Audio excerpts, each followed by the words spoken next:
So we've gone through and we've now applied 2 coats of finish to your doorstop. We want to go through and put on a non-stick base now. Now to do that, very first step you're going to come through and do is peel off that tape that was on the bottom, like so.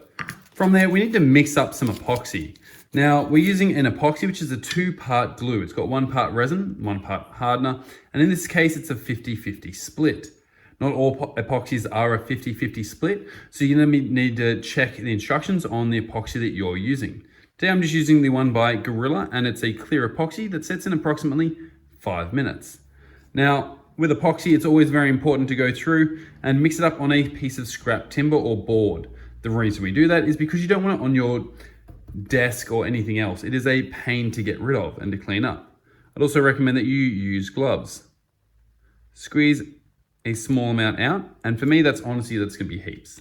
And then put that cap straight back on, because you don't want epoxy getting on everything. Like I said, come through and you need to get a piece of scrap timber or a paddle pop stick and mix it together. I generally just use a piece of scrap timber, and you spend a few minutes getting it all mixed together. I find bringing it over near an edge of a board can help sometimes, and then bring it down, and then you can recollect that and spread. As you can see, it does get everywhere, so it's very important to go through and consistently making sure to keeping that off your hands, off yourself, off your clothes, and off your equipment. After it's mixed together, which I'm going to say that probably is enough, we're going to come through, I'm going to apply it to this. This is where having a second piece of scrap or that paddle pop stick can come in handy. So, because often it gets everyone that first piece, and if you're trying to keep your hands clean, you'll have a second piece ready to go. We're going to come through and we're going to apply this epoxy on.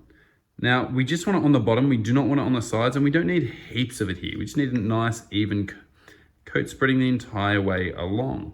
As you can see, just running it from one end to the other, all the way on both sides, making sure to try and keep it off the sides if it does get there. For example, with this, you don't want to have a piece of scrap material. For me, I'm just going to use this old piece of cloth here. You're going to wipe that down, making sure to wipe it backwards and down. Now, I may have to go through, give that a light sanding later to get that off the surface. So I've got a piece of leather here, and you're going to apply it up against a flat edge. So for example, that's pretty straight edge going on there, or I could go this way. This time I do think I'm going to go this way.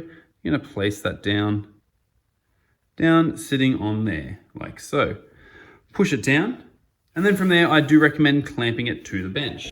All you're going to come through and do is bring this across here, set that up against the bench, grab a piece of scrap timber, like so, and getting yourself a F-style clamp, clamping that down, and applying a bit of pressure. Now, it can be a bit painful because there is a slope we're trying to clamp, but all in all, it's not too bad. Now, you don't need to overly tighten this because it will just stay where you mostly need it, and you don't want to damage the top of your doorstop by putting in the edges of the timber, marking the edges of the timber in there. All in all though, guys, once you've done that, we'll see you in the next video.